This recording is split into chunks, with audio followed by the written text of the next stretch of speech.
खबर बरेली के नवाबगंज से है, जहां आम आदमी पार्टी और सामाजिक संस्था पैनी नजर ने मिलकर स्कूल बचाओ अभियान शुरू किया है। सरकारी स्कूलों की बदहाली को लेकर एडवोकेट सुनीता गंगवार ने गांव-गांव जाकर हालात का जायजा लिया और सरकार पर जमकर निशाना साधा। देखिए ये रिपोर्ट। अब जो चाहते हैं कि हमारा स्कूल बच्चों के लिए खुलना चाहिए। बरेली के नवाबगंज क्षेत्र में आम आदमी पार्टी और सामाजिक संस्था पैनी नजर ने मिलकर स्कूल बचाओ अभियान की शुरुआत कर दी है। इस अभियान की अगुवाई कर रही हैं संस्था के अध्यक्षा और आम आदमी पार्टी की रोहेलखंड उपाध्यक्ष एडवोकेट सुनीता गंगवार। ये होना चाहिए, हम ज्यादा से ज्यादा बच्चों को पढ़ाएं तो स्कूल बल्कि और खोलने की जरूरत है। सुनीता गंगवार सबसे पहले पहुंची गाँव तुमड़िया, जहाँ उन्होंने मासूम बच्चों और उनके माता पिता से मुलाकात की। बच्चों की आंखों में डर और निराशा थी, वहीं परिजनों ने साफ आक्रोश नजर आया। उनका कहना था कि सरकार स्कूल बंद करके अगली पीढ़ी से शिक्षा छीन रही है। पूरे गांव के बालक हैं। ये सरकार का रीजन सही नहीं है कि बच्चे कम हैं तो स्कूल बंद। बच्चे क्यों कम हैं, ये सरकार जवाब दे इस बात का। सौदल नगला की तस्वीर भी कुछ अलग नहीं थी। लोग सवाल उठा रहे हैं, जब गाँव में स्कूल ही नहीं रहेंगे तो हमारे बच्चे पढ़ेंगे कहाँ। सरकारी स्कूल बंद होने से बच्चों को अब मीलों दूर जाना पड़ता है। टूटी सड़कें, संसाधनों की कमी, फिर भी बच्चे संघर्ष कर रहे हैं। हमारा स्कूल वापस दो। गंगवार ने सरकार पर तीखा हमला बोला और कहा ये देश की पहली ऐसी सरकार है जो स्कूल खोलने के बजाय उन्हें बंद कर रही है।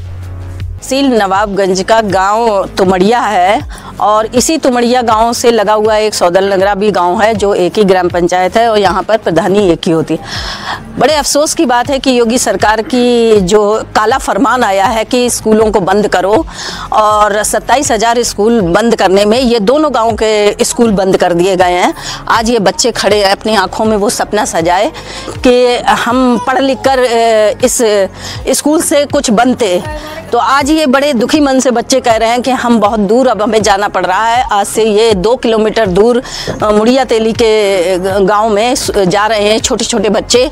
ना ही इनके पास जाने आने के कोई संसाधन है और ये पैदल सर पे अपना बैग रख के जाते हैं। और ये देखिए इतने छोटे बच्चे हैं, 2 किलोमीटर पैदल चलाना क्या ये सरकार की जिम्मेदारी है। और इसके अलावा रास्ते में बहुत सारे जानवर आवारा घूम रहे हैं, सांड घूम रहे हैं, बंदर हैं। इन बच्चों ने बताया है उनसे कैसे ही अपने आप को बचाते हुए बच्चे जा रहे हैं। बड़े दुख की बात है कि इस देश में सरकारें स्कूल बंद कर रही हैं। ये मेरे हिसाब से तो ये विश्व की पहली सरकार है कि जो अपने देश के नौनिहालों के लिए स्कूल बंद कर रही है। इससे तो मनसा और माता पिता भी ये खड़े हुए हैं और माता पिता भी कह रहे हैं कि ना तो हमारी क्षमता है कि हम इन बच्चों के लिए कोई वाहन लगा सकें और ना ही हमारी क्षमता है कि हम इन्हें किसी प्राइवेट स्कूल में पढ़ा सकें, क्योंकि इनकी जो आर्थिक स्थिति है वो इतनी निम्न स्तर की है कि इनके लिए तो 2 वक्त की रोटी जुटाना ही बहुत मुश्किल है। तो ऐसी स्थिति में ये कोई प्राइवेट स्कूलों में पढ़ा नहीं सकते हैं, तो लिहाजा इनकी मजबूरी है कि अभी ये 2 किलोमीटर दूर वाले स्कूल में जा रहे हैं। हो सकता है माता पिता ने ये भी कहा कि अगर बच्चों के लिए खतरा हो जाता है तो हम स्कूल भेजना भी बंद कर देंगे, क्योंकि हम खर्चे नहीं उठा सकते ज़्यादा। तो आज ये स्थिति आ गई है कि हो सकता है कि इन बच्चों की अब पढ़ाई बंद हो जाए और ये बच्चे ना पढ़ पाएँ। मैं सरकार से कहना चाहती हूँ कि आप बच्चों की शिक्षा को ख़त्म कर रहे हैं। ये काला फरमान आपको वापस लेना चाहिए और इन बच्चों के आंखों में सजे हुए उस सपने को पूरा करना हम सब देशवासियों की जिम्मेदारी है। अगर हमारे ये देश के बच्चे नहीं पढ़ेंगे तो हमारा भविष्य क्या होगा। और सरकार की मंशा तो ये दिखाई देती है कि स्कूलों को बंद कर दो, ज़्यादा से ज़्यादा टीचरों की भर्ती नहीं करनी पड़ेगी, टीचरों को भी कम कर दो, उन्हें बेरोजगार बना दो। अभी तो स्कूल बंद किए हैं, फिर आगे टीचरों की छटनी की जाएगी। और सरकार का ये तर्क कहाँ तक सही है कि स्कूलों में बच्चे नहीं हैं। इसका जवाब कौन देगा कि स्कूलों में बच्चे क्यों नहीं हैं, स्कूलों को अच्छा क्यों नहीं किया गया, स्कूलों में ऐसा क्यों नहीं बनाया गया कि उसमें सभी वर्गों के बच्चे पढ़ें। क्यों गरीब के बच्चे उसमें पढ़ रहे हैं, क्यों प्राइवेटाइजेशन किया जा रहा है, क्यों प्राइवेट स्कूल बनाए जा रहे हैं। शिक्षा देना हर सरकार की जिम्मेदारी होती है। हर देश की सरकार अपने देशवासियों को शिक्षित करती है, लेकिन इस बीजेपी सरकार ने ये ठान रखा है कि हम अपने देश के बच्चों को शिक्षित नहीं होने देंगे, गरीब वर्ग के बच्चों को शिक्षित नहीं। ऐसा लगता है कि सरकार जो है एक अशिक्षित मतदाता तैयार कर रही है आने वाले समय के लिए। वो मतदाता जो ना तो नौकरी मांगेगा, ना अधिकार अधिकार मांगेगा, न सरकार से सवाल पूछेगा, और क्योंकि उसे पता ही नहीं होगा कि हमारे अधिकार क्या है, हमारी ज़रूरतें क्या हैं, हमें सरकार से क्या लेना चाहिए और सरकार की हमारे प्रति क्या जिम्मेदारी है।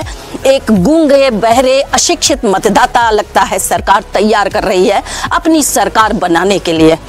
तो इन बच्चों की ये अपील है, और जो हाई कोर्ट का फैसला आया है, बड़ा अफसोस होता है कि इस देश की न्यायपालिका को भी इन बच्चों की अपील नहीं दिखाई देती है, इन बच्चों का भविष्य नहीं दिखाई देता है। आज इस देश की न्यायपालिका सरकार के पक्ष में खड़ी है। ऐसी न्यायपालिका को ये शोभा नहीं देता है, क्योंकि न्यायपालिका पूरे देश की एक ऐसी संस्था है जिस पर पूरे देश की उम्मीदें टिकी होती हैं। तो इस स्कूलों को बंद नहीं किया जाना चाहिए, और पास के गांव के दोनों स्कूल बंद कर दिए। ये इतना अत्याचार हो रहा है, देश के भविष्य पर एक सवाल या निशान लग रहा है। गांव के सरकारी स्कूलों की ये हालत बताती है कि शिक्षा को लेकर गंभीरता कहीं गुम होती आ रही है। सवाल बड़ा है, क्या सरकार बच्चों के भविष्य को अंधेरे में धकेल रही है? जा हमारे सब घर को बुलाओ कि साइन करन आ जाओ, और सब हमारी सबने मोहल्ला के सबने साइन कर दे, और इनने ये नहीं कही कि स्कूल के बंद होने के साइन करवा रहे हैं। हर फिर हम ये पता चलती कि मीटिंग के साइन कर रहे हैं। हाँ, इस वजह से सब मेरुगन ने कर दे, करने के बाद में तभी बाद में बोली बंद होगा स्कूल, तो सब मेरुगन को दिक्कत मालूम पड़ी, कहीं बेकार करे आए साइन। अब क्या चाहते हैं? अब ये चाहते हैं कि हमारा स्कूल बच्चों के लिए खुलना चाहिए। ये ग्राम पंचायत है, एक ही प्रधानी है, वो भी स्कूल बंद कर दिया गया है। ग्राम पंचायत में दोनों स्कूल बंद? हाँ, एक ग्राम पंचायत में दोनों स्कूल बंद कर देना, ये तो कोई न्यायोचित बात नहीं है बिल्कुल में। बल्कि सरकार का तो उद्देश्य ये होना चाहिए हम ज़्यादा से ज़्यादा बच्चों को पढ़ाएं, तो स्कूल बल्कि और खोलने की ज़रूरत है। तो खोलने के बजाय तो स्कूल बंद किए जा रहे हैं। हम तुमड़िया में मास्टर कम कर दो।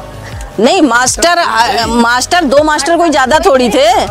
आप बच्चे जो है स्कूलों की स्थिति नहीं सुधार रहे हैं, और बच्चे कम नहीं है, बच्चों को घर से लाने की ज़रूरत थी। पूरे गांव के बच्चे उसमें पढ़ने चाहिए, और स्कूल को इस तरह अच्छा बनाएंगे तभी बच्चे पढ़ेंगे। पूरे गांव के बालक हैं। ये सरकार का रीजन सही नहीं है कि बच्चे कम हैं तो स्कूल बंद। बच्चे क्यों कम है, ये सरकार जवाब दे इस बात का।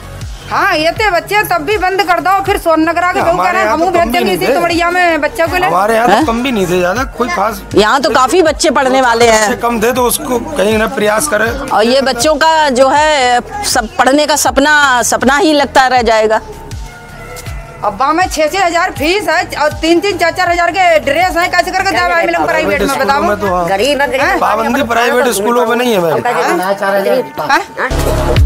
आप किताबें बहुत खर्चा है, लगना 15,000 रुपए, ना बालकन को पढ़ाए पाएगा। 20,000 बैठ रहा है, 20,000 बैठ रहे हैं, बताओ गरीब आदमी कैसे पढ़ाई ले प्राइवेट में। प्राइवेट स्कूलों पाबंदी नहीं है किसी